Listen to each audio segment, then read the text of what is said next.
Hello friends, good evening and welcome to physics scholar. Myself Anoop Kushwaha. तो Prabhat batch का आज है जिसमें हम एलटी ग्रेड 2018 के पेपर को पहले सॉल्व करेंगे। ठीक है, तो एलटी ग्रेड 2018 के पेपर के अंदर जो 60 क्वेश्चन टोटल इस फिजिक्स के वहां पर हैं, उसमें से कुछ क्वेश्चन को आज हम डिस्कस करेंगे और बचे हुए क्वेश्चन को अगली क्लास के अंदर डिस्कस करेंगे। तो 2 क्लास के अंदर हम ये एलटी ग्रेड का पेपर सॉल्व करेंगे। उसके बाद हमारा जो सिलेबस है उसके टॉपिक्स को भी हम कंटिन्यू करेंगे। ठीक है ना। तो एक तरह से आपकी इस प्रभात बैच की ये पहली क्लास है और हमने पिछले वाले ओरिएंटेशन क्लास के अंदर आपको बताया था कि पेपर को पहले सॉल्व करने का मेन पर्पज क्या है। देखिए, इस पेपर को सॉल्व करने का मेन पर्पज ये है कि आपको ये समझ आ जाए कि एलटी ग्रेड के लिए आपको किस लेवल तक की तैयारी की जरूरत है। ठीक है ना। और केवल एक ही प्रीवियस ईयर अवेलेबल है 2018 का। इसी को बेस मानते हुए, इसी को ध्यान रखते हुए हमें अपनी तैयारी का जो स्टैंडर्ड है वो इसके बराबर नहीं बल्कि इससे थोड़ा ऊपर लेकर चलना होगा। ठीक है ना। यूपी टीजीटी के हिसाब से हम इसके लिए तैयारी नहीं कर सकते। ठीक है ना। यूपी टीजीटी के लिए यूपी टीजीटी जो है वो इससे थोड़े से डाउन लेवल का है, तो इसलिए हमें एलटी ग्रेड के लिए अपना जो माइंडसेट है वो मेकअप करने के लिए जरूरी है कि हम इसका पेपर सॉल्व करें। तो आज की इस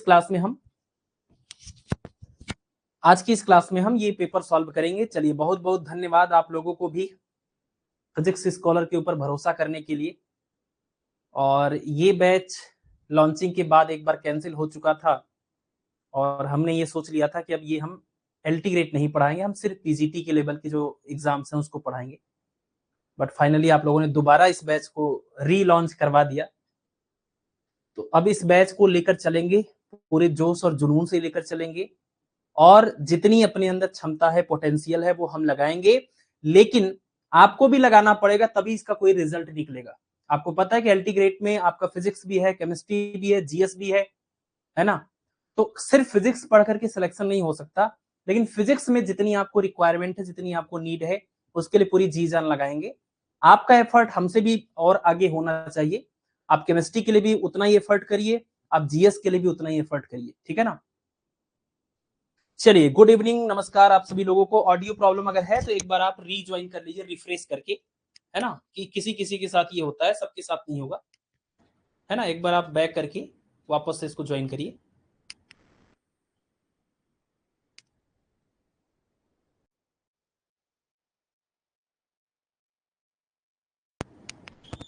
इतना अच्छा टाइमिंग हमने आपकी क्लास पे रखा हुआ इवनिंग के टाइम पर, फिर भी सारे लोग लाइव नहीं आ पाते। अगर आपको प्रॉब्लम हो रही होगी तो भाई, जो लोग जीआईसी की बैच जो लॉन्च हुई उसमें सबकी डिमांड है कि उसको इवनिंग में किया जाए। तो अगर आप लोग कंफर्टेबल नहीं है इस टाइम के साथ में तो आपको मॉर्निंग में कर देते हैं, उनको इवनिंग में कर देते हैं, है ना।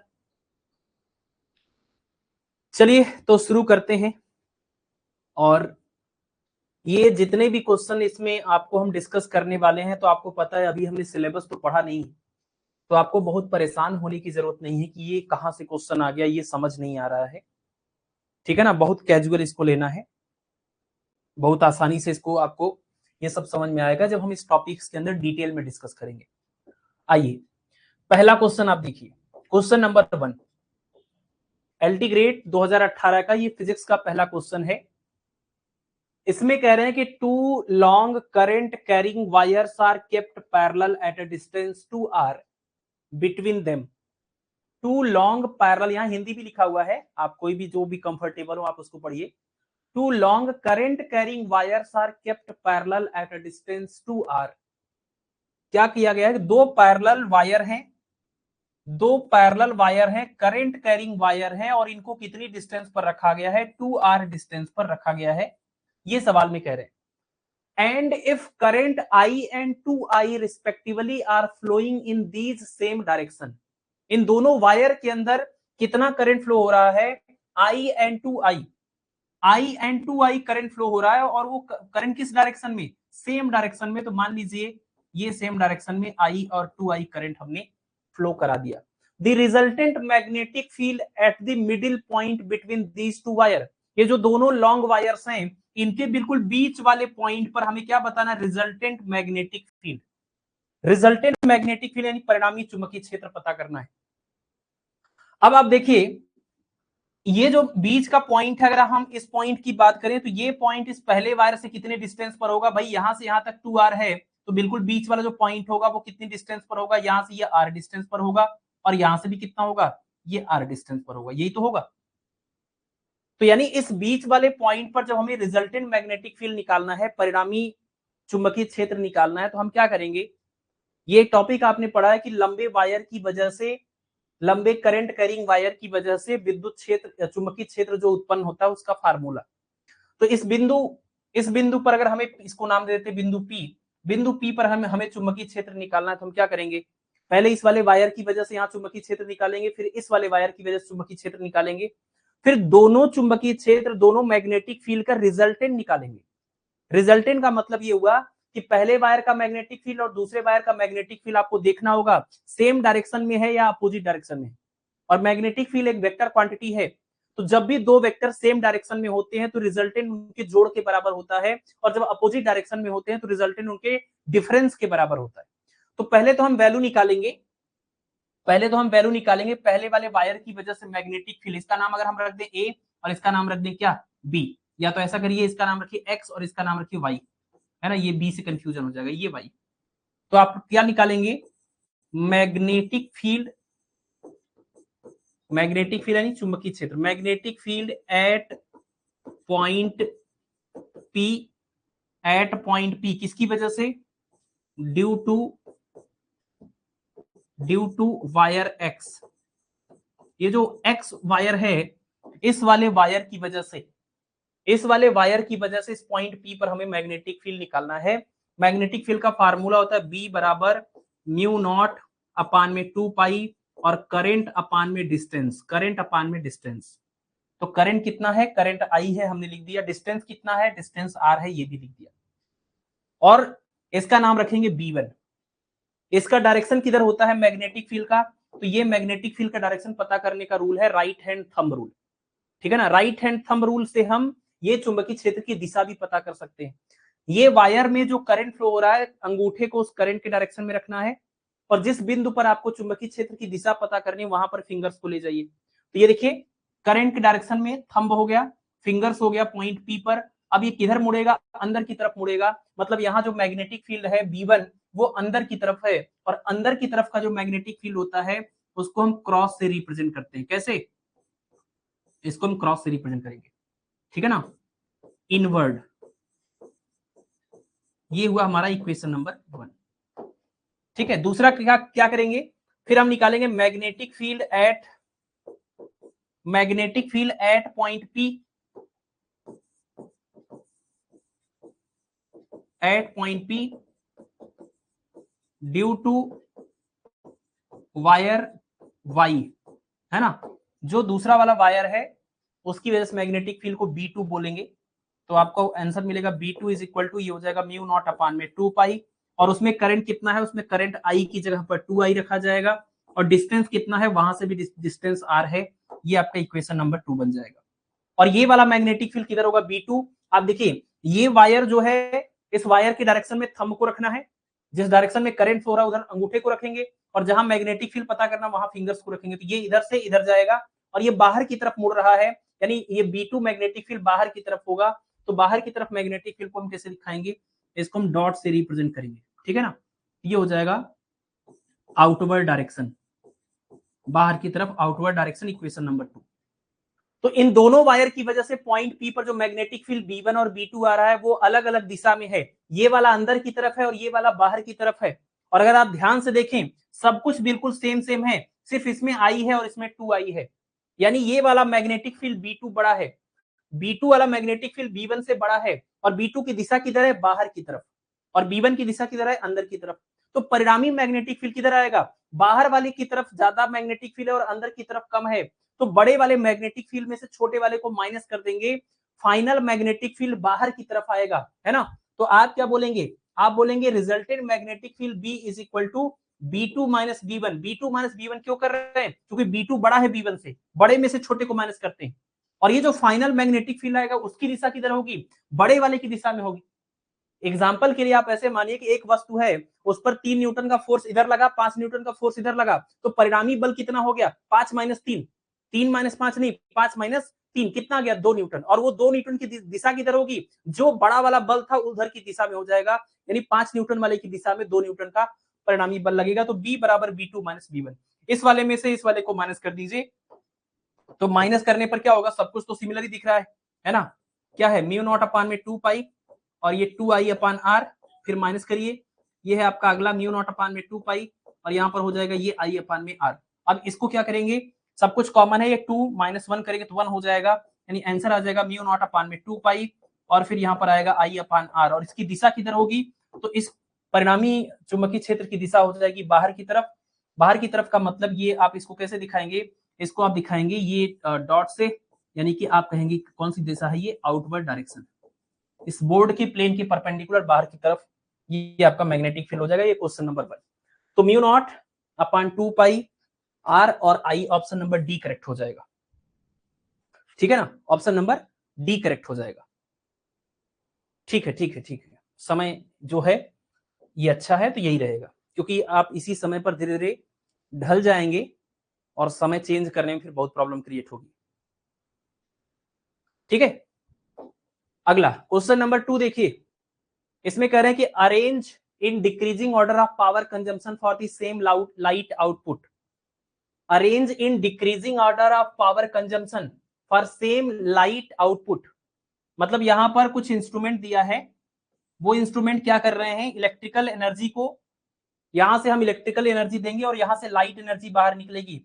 तो सवाल में करें कि अगर लाइट एनर्जी आपको इक्वल ही चाहिए, अगर आपको सेम लाइट आउटपुट यहां चाहिए, तो इसमें जो पावर या इलेक्ट्रिसिटी हमें देनी पड़ेगी, वो इलेक्ट्रिसिटी कौन कंज्यूम ज्यादा करेगा और कौन कम, इसमें आप डिक्रीजिंग ऑर्डर में बताना है।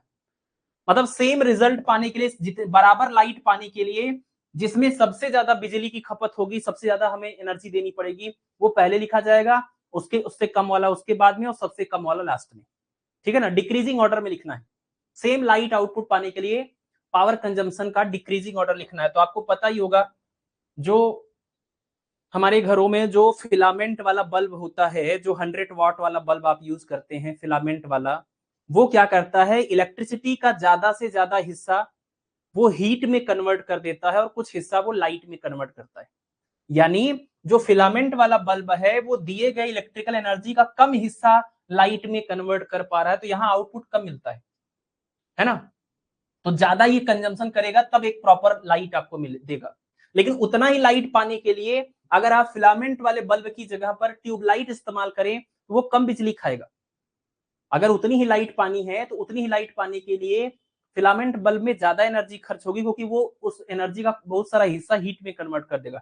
ट्यूबलाइट क्या करेगा, उसमें से कम हिस्सा हीट में कन्वर्ट करेगा और लाइट आपको सफिशिएंट अमाउंट में मिल जाएगा। मतलब थोड़ी सी ही इलेक्ट्रिसिटी या एनर्जी देने पर वो उतना ही लाइट दे देगा पिछली वाले की तरह, लेकिन कम हीट में कन्वर्ट करेगा। और जो आपका ये CFL होता है वो और कम बिजली को खाएगा और उतना लाइट दे देगा। जो LED होता है वो क्या करता है, LED आपका सबसे कम बिजली खाएगा और उतनी लाइट दे देगा। ठीक है ना, तो इसका सबसे सही ऑर्डर क्या है, डिक्रीजिंग ऑर्डर ऑफ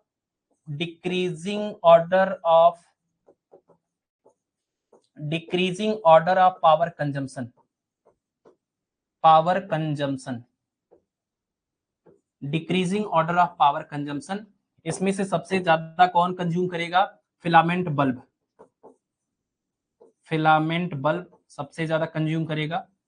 दूसरे नंबर पर कौन आएगा, दूसरे नंबर पर आपका आएगा ये ट्यूबलाइट, ठीक है ना। और तीसरे नंबर पर कौन आएगा जो थोड़ा कम कंज्यूम करेगा, ये है CFL। और लास्ट में जो आएगा वो कौन है, लाइट इमिटिंग डायोड यानी कि LED, है ना। तो आप देख लीजिए फिलामेंट किस नंबर पर है, ये फिलामेंट बल्ब है 2 नंबर पर, फिर आपका ट्यूबलाइट है 1 नंबर पर ये है, और CFL आपका 3 नंबर है, और LED आपका 4 नंबर है। तो आपका आंसर क्या करेक्ट होगा, डिक्रीजिंग ऑर्डर क्या होगा, 2134, ऑप्शन नंबर ए। ठीक है, हाँ बिल्कुल, ऑप्शन नंबर ए 2134। ठीक है, आगे बढ़े। यहां पर जो हमने प्रोवाइड किया वो क्या है, वो है इलेक्ट्रिकल एनर्जी, और जो बाहर हमें चाहिए होगा वो क्या है, ये है light energy.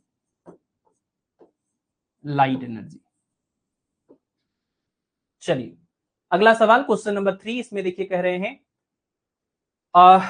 220 volt alternating source is connected across a pure 0.75 Henry inductor. Inductor मतलब प्रेरक कुंडली, इंडक्टर मतलब प्रेरक कुंडली, और अल्टरनेटिंग सोर्स है मतलब एसी जो करंट है वो अल्टरनेटिंग है यानी एसी है, 220 वोल्ट का एसी यूज कर रहे हैं और सर्किट में क्या लगा हुआ है, इंडक्टर लगा हुआ है जिसका इंडक्टेंस कितना है 0.75 Henry. What is the power loss in it if the frequency of source is 50 hertz. मतलब जो एसी हमने यूज किया उसकी फ्रीक्वेंसी 50 हर्ट्ज है और कह रहे हैं कि पावर लॉस आप बताइए। तो भाई एसी सर्किट के अंदर, एसी सर्किट के अंदर पावर लॉस एक बहुत ही फेमस टॉपिक है। हम लोग जब टॉपिक वाइज पूरे सिलेबस को पढ़ेंगे तो इलेक्ट्रिसिटी मैग्नेटिज्म में बहुत फेमस टॉपिक है पावर लॉस, है ना, ऊर्जा क्षय। तो एसी के केस में जो पावर लॉस होता है उसका फार्मूला हम आपको बता रहे हैं, एसी के केस में, डीसी के केस में नहीं। एसी के केस में पावर लॉस का जो फार्मूला है वो है V R M S, I R M S और cos phi, V R M S, I R M S और कॉस फाइव। ये जो कॉस फाइव वाला टर्म है ये बहुत फेमस है। इस कॉस फाइव वाले टर्म का एक नाम है, इसको हम बोलते हैं पावर फैक्टर। इसको हम क्या बोलते हैं, पावर फैक्टर, यानी कि शक्ति गुणांक इसका नाम है। पावर फैक्टर यानी कि शक्ति गुणांक इसका नाम है, ठीक है ना, शक्ति गुणांक। तो ये जो पावर फैक्टर होता है ये डिसाइड करता है, ये पावर फैक्टर डिसाइड करता है कि पावर लॉस कितना होगा। पावर फैक्टर डिसाइड करता है कि एसी सर्किट में पावर लॉस कितना होगा। तो अगर पावर लॉस पावर फैक्टर से डिसाइड होता है तो हमें यह भी देखना पड़ेगा पावर फैक्टर की वैल्यू किस केस में कितनी होती है। तो यहां जो सवाल है वो किसका है, इंडक्टर वाली सर्किट का है। जो एसी सर्किट है उसमें कौन सा एलिमेंट यूज हुआ है, इंडक्टर यूज हुआ है।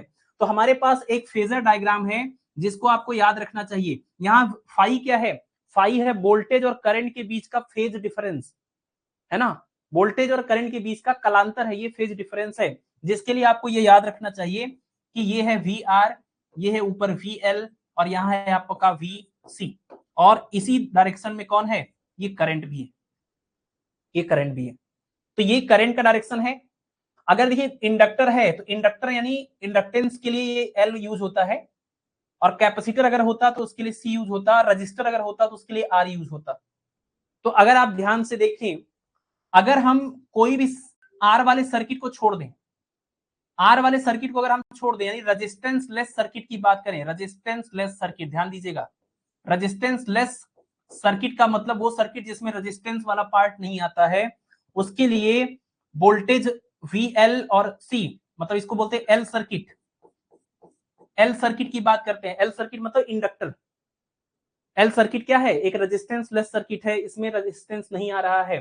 तो जब सिर्फ सर्किट में एल लगा होगा यानी एल मतलब इंडक्टर लगा होगा, तो इंडक्टर के केस में ये वोल्टेज का डायरेक्शन ये है, करंट का डायरेक्शन ये है, फेज डिफरेंस कितने का है, phi is equal to 90 degree, ठीक है ना। अगर हम सी सर्किट की बात करें, सी सर्किट मतलब कि अगर सर्किट के अंदर केवल कैपेसिटर लगा हो तो वोल्टेज, ये डायरेक्शन वोल्टेज का है, ये डायरेक्शन करंट का है, वापस से कितने का फेज डिफरेंस है, फाई इज इक्वल टू ये 90 डिग्री।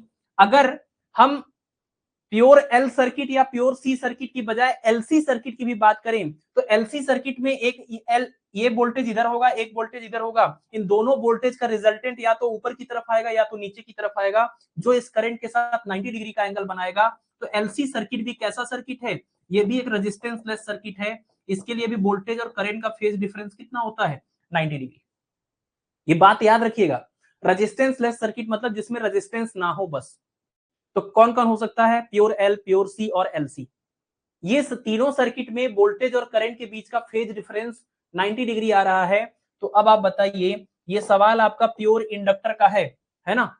प्योर इंडक्टर के लिए अगर हम प्योर इंडक्टर की बात करें यानी एल सर्किट की बात करें तो इसके केस में cos फाई यानी पावर फैक्टर कितना हो जाएगा, cos फाई की वैल्यू 90 डिग्री जो कि 0, और अगर पावर फैक्टर 0 हो गया तो पावर लॉस भी कितना हो जाएगा, 0 हो जाएगा। और सिर्फ इसी का नहीं, सिर्फ इंडक्टर का ही पावर लॉस 0 नहीं आता है, बल्कि इन तीनों में से कोई भी रहेगा सबका पावर लॉस 0 ही आएगा, क्योंकि सबका फेज डिफरेंस 90 है, सबका पावर फैक्टर 0 आएगा। जब पावर फैक्टर 0 आएगा तो पावर लॉस भी 0 आएगा। तो इसका आंसर क्या हो जाएगा, ऑप्शन नंबर बी। इसका आंसर क्या होगा, option number B. Electricity and magnetism chapter के अंदर ये टॉपिक हम पढ़ेंगे। ठीक है, आगे बढ़े।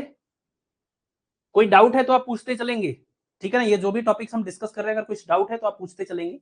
हालांकि ये टॉपिक्स अभी हम बैच के अंदर प्रॉपर पढ़ेंगे सीक्वेंस में। अगला सवाल कह रहा है कि which one of the following is not correctly match, इसमें से कौन सा मैचिंग सही नहीं है। तो भाई डेल, ये डेल है, डेल क्रॉस ई बराबर माइनस में del B by del T, ये क्या रिप्रेजेंट करता है, Faraday's law of electromagnetic induction. ये तो बिल्कुल सही है। Faraday's law of electromagnetic induction क्या बोलता है, फैराडे का विद्युत चुंबकीय जो प्रेरण का नियम है वो कहता है कि जब भी किसी कुंडली से होकर के गुजरने वाला चुंबकीय फ्लक्स या मैग्नेटिक फ्लक्स बदलेगा तो वहां पर एक क्या हो जाएगा, वहां पर एक ईएमएफ आ जाएगा, एक पोटेंशियल का डिफरेंस आ जाएगा, जिससे करंट फ्लो होने लगेगा अगर सर्किट क्लोज है तो, है ना। तो फैराडे ने यही बोला है ना कि वेरिएबल या चेंजिंग मैग्नेटिक फील्ड की वजह से इलेक्ट्रिक फील्ड क्रिएट होता है।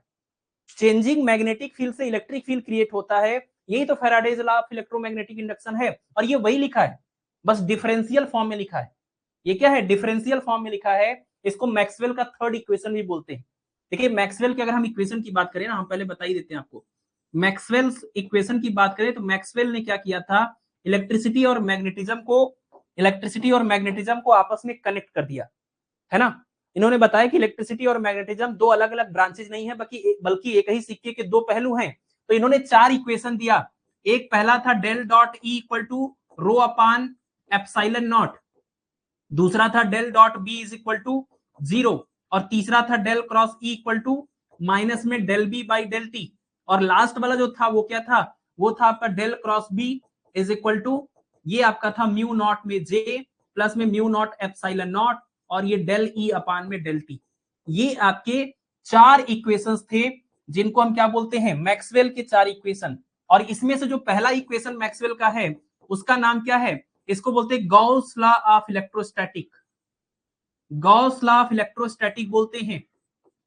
ये जो गॉस लॉ ऑफ इलेक्ट्रोस्टैटिक है मतलब स्थिर वैद्युतिकी में जो गॉस का नियम है, ये वही है, उसी का डिफरेंशियल फॉर्म है, जिसको हम मैक्सवेल का फर्स्ट इक्वेशन भी बोलते हैं।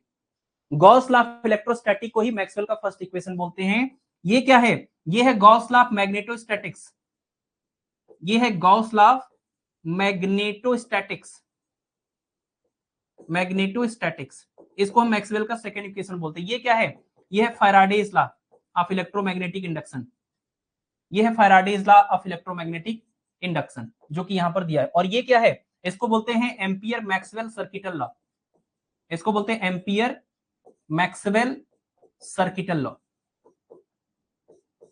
एम्पियर मैक्सवेल सर्किटल लॉ, ये है मैक्सवेल का फोर्थ इक्वेशन। आपको ये चारों इक्वेशन भी याद कर लेना चाहिए, हमने एक साथ बता दिए, क्योंकि जब भी आपको याद करना है चारों याद रखिए, सवाल बहुत सारे यहां से क्रिएट हो सकते हैं। तो पहला तो यही पूछा था ये क्या चीज को रिप्रेजेंट करता है, तो ये भाई मैक्सवेल का थर्ड इक्वेशन है जो कि Faraday's law of electromagnetic induction को रिप्रेजेंट करता है। ये तो सही है। हमें पूछा क्या है, जो गड़बड़ है वो वाला। फिर पूछ रहे हैं idea of displacement current was given by Maxwell, बिल्कुल सही बात है। डिस्प्लेसमेंट करंट का एक फार्मूला होता है, बहुत ही फेमस है, epsilon not D phi E upon में dt। ये आपको यही बता रहा था, जैसे फैराडे बोलते हैं कि जहां मैग्नेटिक फील्ड बदलता है समय के साथ वहां इलेक्ट्रिक फील्ड आता है। और मैक्सवेल का जो ये मैक्सवेल ने जो बताया था वो ये बताया था कि अगर इलेक्ट्रिक फील्ड भी बदले तो मैग्नेटिक फील्ड क्रिएट हो जाएगा। फैराडे के अकॉर्डिंग मैग्नेटिक फील्ड के बदलने से इलेक्ट्रिक फील्ड आता है, तो मैक्सवेल ने इसका उल्टा भी बताया है कि इलेक्ट्रिक फील्ड के बदलने से मैग्नेटिक फील्ड भी आ सकता है। इसको हम बोलते हैं, उसकी वजह से करंट क्रिएट होता है, जिसको हम डिस्प्लेसमेंट करंट बोलते हैं। ये इसका ये फार्मूला डिस्प्लेसमेंट करंट का, और ये फार्मूला दिया था किसने, ये कॉन्सेप्ट किसने दिया था, मैक्सवेल ने। ये बात भी बिल्कुल सही है। आगे कह रहे हैं Lenz law is consequence of law of conservation of energy. तो जो आपने Faraday's law of electromagnetic induction में दो लॉ पढ़े होंगे, first law and second law, तो जो सेकंड लॉ है उसी को हम लेंज लॉ बोलते हैं। सेकंड लॉ को क्या बोलते हैं, लेंज लॉ बोलते हैं। और लेंज लॉ जो होता है वो किसके कंजर्वेशन पर बेस्ड होता है, वो एनर्जी यानी ऊर्जा के सिद्धांत पर आधारित होता है। ये बात भी सही है। लास्ट वाले में बोल रहे हैं del dot B is never zero. जो डेल डॉट बी है मतलब मैग्नेटिक फील्ड का जो डाइवर्जेंस है वो कभी भी जीरो नहीं होता। ये बात सही है कि गलत है, आप देखिए del dot B equal to zero, असल में डेल डॉट बी तो हमेशा जीरो होता है, और ये कह रहा है कि del dot B is never zero. तो इसका मतलब ये जो मैचिंग हुआ है ये गलत हुआ है, और जो गलत मैचिंग है वही हमारा आंसर हो जाएगा। ये ऊपर के 3 स्टेटमेंट सही हैं, बट ये हमारा आंसर नहीं हो सकता। तो क्वेश्चन के अकॉर्डिंग ऑप्शन नंबर, हाँ, क्वेश्चन के अकॉर्डिंग ऑप्शन नंबर कौन सा सही होगा? लास्ट वाला ऑप्शन करेक्ट हो जाएगा। ठीक है ना? हाँ, ये जो माइनस है ना, यही लेंज लॉ के अकॉर्डिंग है। जब हम टॉपिक को पढ़ेंगे तो बताएंगे आपको। ये माइनस जो है ये बताता है कि जो इंड्यूस्ड करंट या इंड्यूस्ड ईएमएफ आता है वो हमेशा चेंज इन मैग्नेटिक फ्लक्स या चेंज इन मैग्नेटिक फील्ड को अपोज करता है। ठीक है ना? ये लेंज लॉ के नियम के अनुसार ये माइनस यहां पर आया हुआ है। ठीक है, चलिए आगे बढ़े।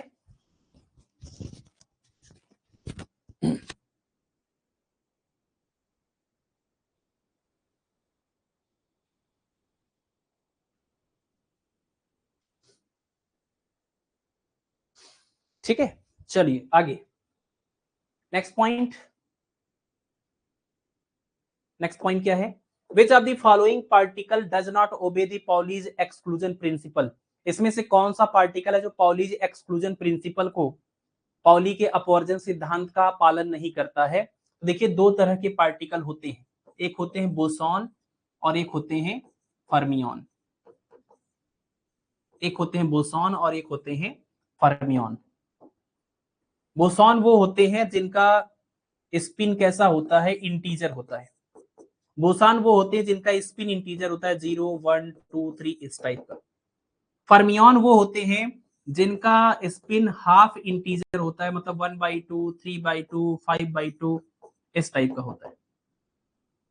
जो बोसॉन्स होते हैं वो पाउली एक्सक्लूजन प्रिंसिपल को या पाउलीज एक्सक्लूजन लॉ को ये लोग फॉलो नहीं करते, और जो आपके फर्मियंस होते हैं वो पाउलीज एक्सक्लूजन प्रिंसिपल को फॉलो करते हैं। पाउली का जो सिद्धांत है उसको ये फॉलो करते हैं। अब ये पाउली का एक्सक्लूजन प्रिंसिपल क्या है? तो पाउली का एक्सक्लूजन प्रिंसिपल या पाउली का अपवर्जन सिद्धांत ये कहता है कि कोई भी दो पार्टिकल सेम क्वांटम स्टेट में, कोई भी दो पार्टिकल सेम क्वांटम स्टेट में एक साथ एग्जिस्ट नहीं कर सकते। ये पाउली का एक्सक्लूजन प्रिंसिपल है। यानी ये वाला पार्टिकल सेम क्वांटम स्टेट में, दो अलग अलग पार्टिकल सेम क्वांटम स्टेट में नहीं हो पाते, लेकिन ये वाला हो जाता है। तो पाउली तो कह रहे थे कि नहीं होता है। तो पाउली के हिसाब से पाउली एक्सक्लूजन प्रिंसिपल जो कहता है कोई भी पार्टिकल सेम क्वांटम स्टेट में नहीं हो सकते, दो अलग अलग पार्टिकल, वो बात फर्मियन पर लागू होती है, लेकिन बोसॉन्स पर लागू नहीं होती। जो बोसॉन्स होते हैं, दो अलग अलग बोसॉन्स सेम क्वांटम स्टेट में आ जाते हैं, फर्मियन नहीं आते हैं। तो पाउली के हिसाब से ये चीज सही है और ये चीज नहीं हो पा रही है। ठीक है ना? तो ये लोग पाउली एक्सक्लूजन प्रिंसिपल को फॉलो नहीं करते और ये फॉलो करता है। अगर हम बात करें इसके एग्जांपल्स की, तो एग्जांपल्स में जैसे आप कह सकते हैं बोसॉन में कौन कौन आता है? जैसे फोटोन हो गया, ग्रेविटॉन हो गया, ग्लूऑन हो गया, है ना, ग्लूऑन हो गया, बोसॉन हो गया। ठीक, ये सब आपके इसमें आते हैं। और अगर हम फर्मियन की बात करें तो फर्मियन में आते हैं आपके एग्जांपल में जैसे कि इलेक्ट्रॉन है, प्रोटॉन है, न्यूट्रॉन है ना, हाइपरॉन है, ये सब आपके इसमें आते हैं, इस कैटेगरी में। तो इतनी सी बातें हैं जो आपको याद रखनी है बोसॉन फर्मियन के बारे में। इस क्वेश्चन का आंसर बहुत आसानी से आप दे सकते हैं, सिर्फ डिफिनीशन से ये हो जाएगा। पाउली एक्सक्लूजन प्रिंसिपल को फॉलो कौन नहीं करता? तो इसको फॉलो नहीं करते हैं बोसॉन्स। इसमें एग्जांपल बोसॉन के कौन है? देखिए, इलेक्ट्रॉन, न्यूट्रॉन और प्रोटॉन, ये किस कैटेगरी में आते हैं? इलेक्ट्रॉन, न्यूट्रॉन, प्रोटॉन ये कैटेगरी में आते हैं फर्मियन के, और ये तो पाउली एक्सक्लूजन प्रिंसिपल को फॉलो भी करते हैं। तो जो फॉलो नहीं करते वो कौन है? बोसॉन। एग्जांपल इसमें से कौन दिया है? ये फोटोन वाला, ऑप्शन नंबर सी करेक्ट हो जाएगा। ऑप्शन नंबर सी करेक्ट हो जाएगा।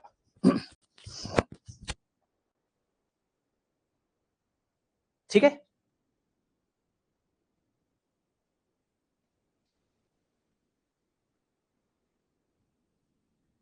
ठीक है, चलिए आगे बढ़े। Next point is if we take E equal to 1/2 m naught v square and p is equal to m naught v, then the phase velocity of corresponding wave packet is। यदि E बराबर इतना है और P बराबर इतना है तो संबंधित तरंग समूह का कला वेग क्या होगा? संबंधित तरंग समूह का कला वेग क्या होगा? कला वेग का क्या मतलब है, कला वेग का क्या मतलब है, फेज वेलोसिटी का क्या मतलब है। देखिए जब भी कोई वेव चलती है ना तो उसके केस में दो टर्म आते हैं, एक आता है फेज वेलोसिटी,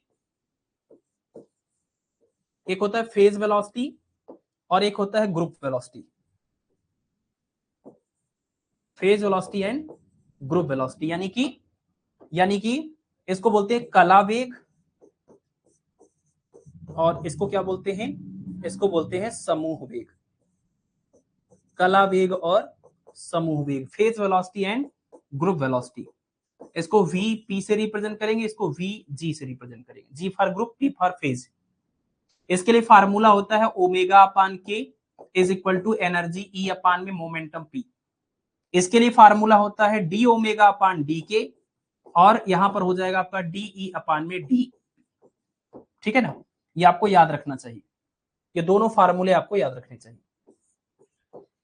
तो इस सवाल में जो आपसे पूछा है वो फेज वेलोसिटी पूछा है, यानी कि तरंग वेग यानी वीपी का मान पूछा गया है। तो वीपी का मान निकालने का दो तरीका है, या तो ओमेगा और के पता हो, कोणीय आवृत्ति पता हो, और ये आपका इसको हम तरंग संख्या बोलते हैं, के को वेव नंबर बोलते हैं।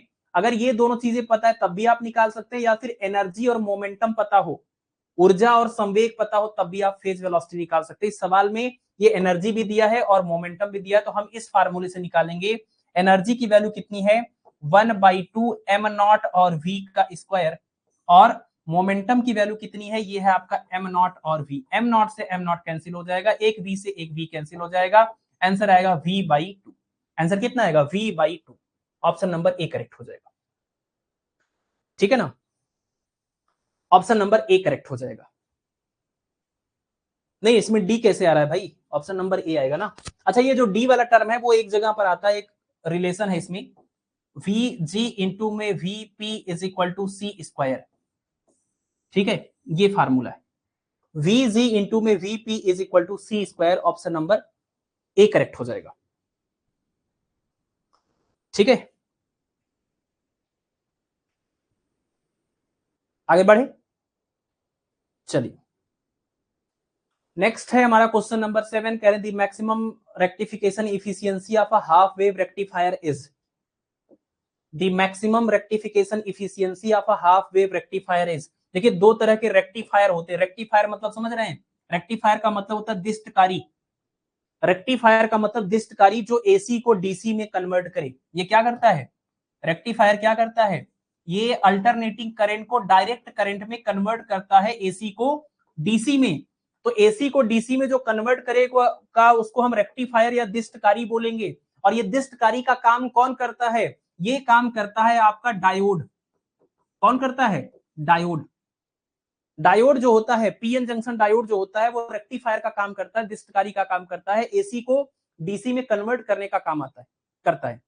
और ये जो डायोड है वो एसी को डीसी में कन्वर्ट दो तरीके से करता है, उन दोनों का नाम रखा गया है, उन दोनों रेक्टिफायर का नाम रखा गया।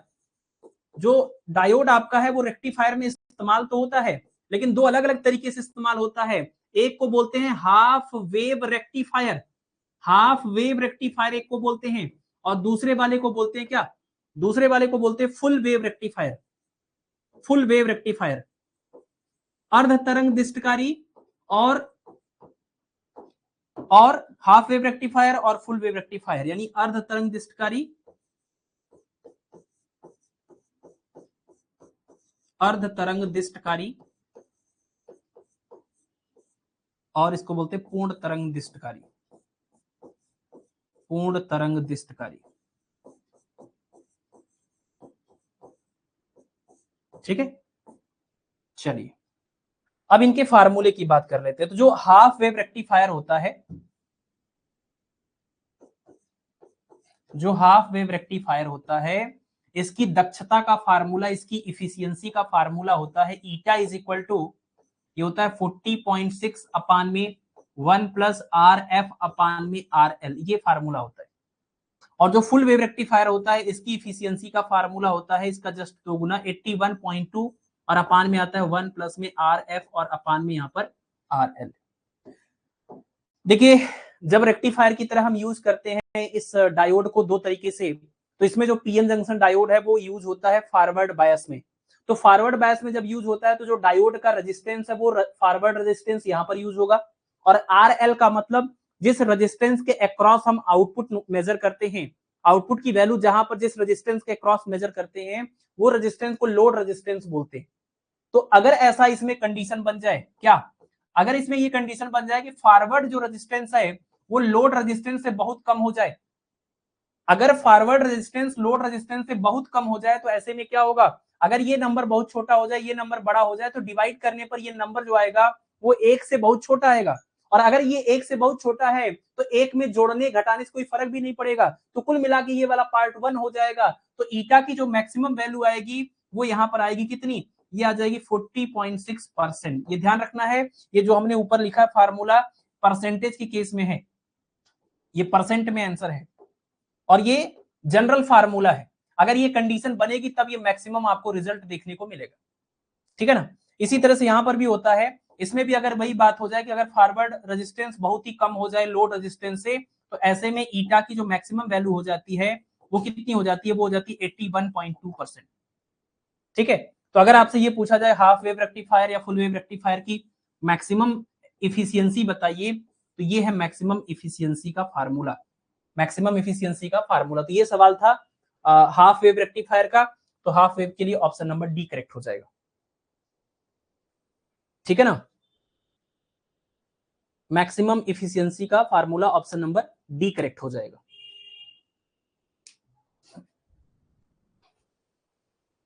चलिए आगे बढ़े, अगला सवाल क्वेश्चन नंबर 8। अगले सवाल में कह रहे हैं कि beam of light of frequency new end of intensity 10 lumen falls on a metal surface of work function 5।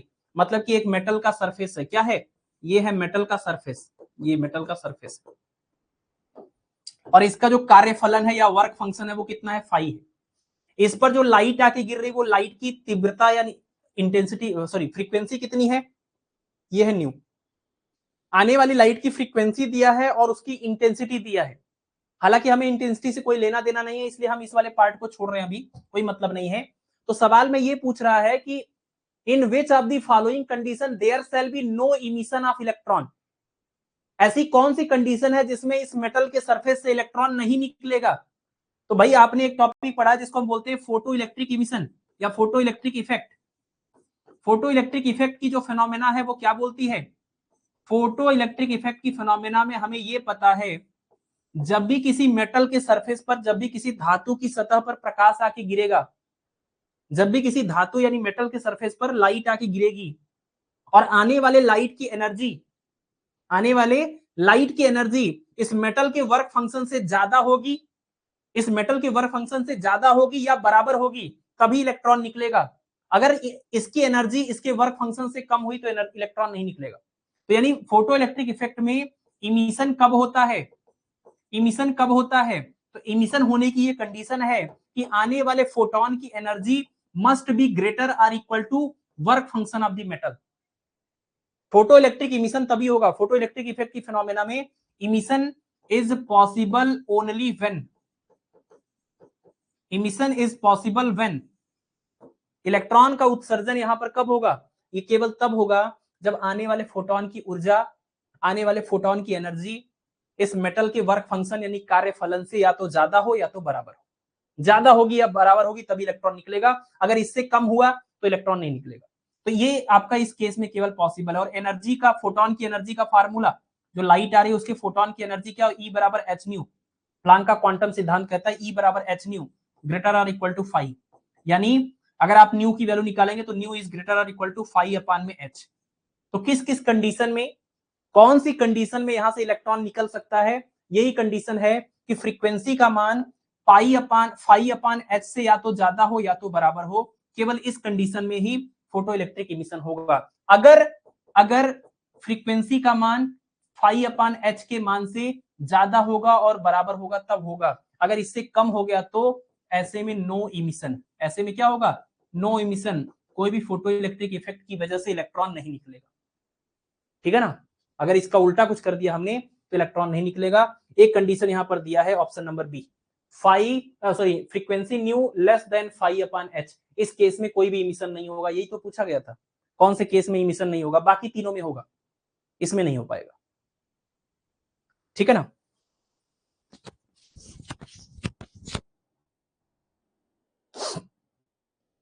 ठीक है, चलिए अभी 4-5 क्लास आप पढ़िए, उसके बाद जो भी चीजें हैं इस चीज को लेकर तब आप डिसीजन करिए।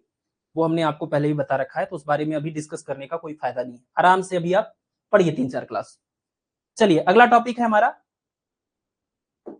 इसमें बहुत सिंपल ये आपका देखिए केस है। इसमें कह रहे हैं कि ये थोरियम जो है, थोरियम क्या नाम है, थोरियम 90 लिखा हुआ है, यहाँ 234 लिखा हुआ है, और इसके आगे क्या दिया हुआ है, इसके आगे दिया हुआ कि ये टूट करके लेड 82 और 206 इसमें कन्वर्ट होता है।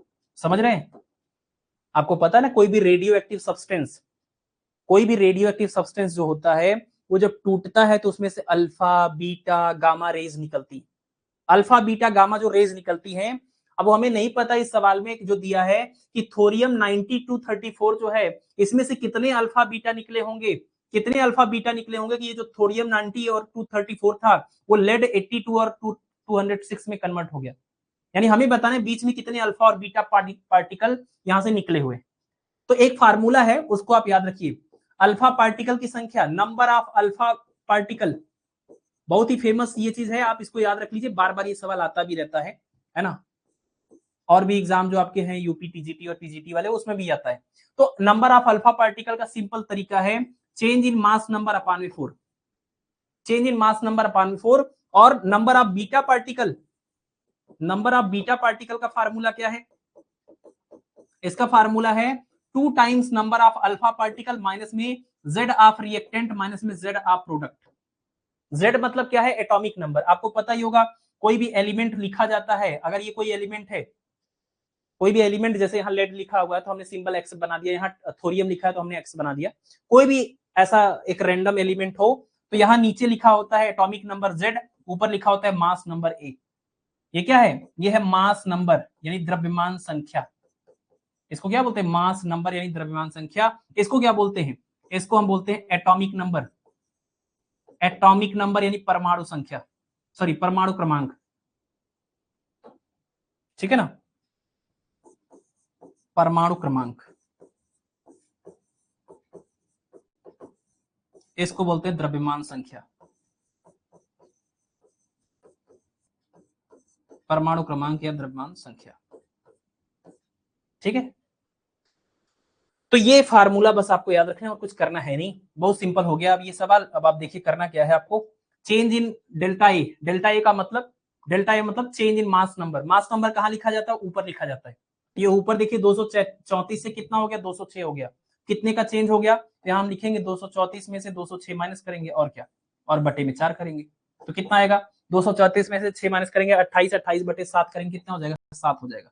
कितना अल्फा पार्टिकल निकला होगा, 7 अल्फा पार्टिकल निकला होगा। कितना बीटा निकला होगा, तो उसका formula 2 times number of alpha particle कितना है, 7 है, माइनस में Z of reactant, Z of product. जो शुरुआत में होता है वो रिएक्टेंट होता है, जो बाद में बनता है वो प्रोडक्ट होता है, केमिस्ट्री से आपने पढ़ा है। तो रिएक्टेंट में कितना है, एटॉमिक नंबर जेड कितना है, 90, कितना है 90, और प्रोडक्ट का जेड कितना है, ये है आपका 82।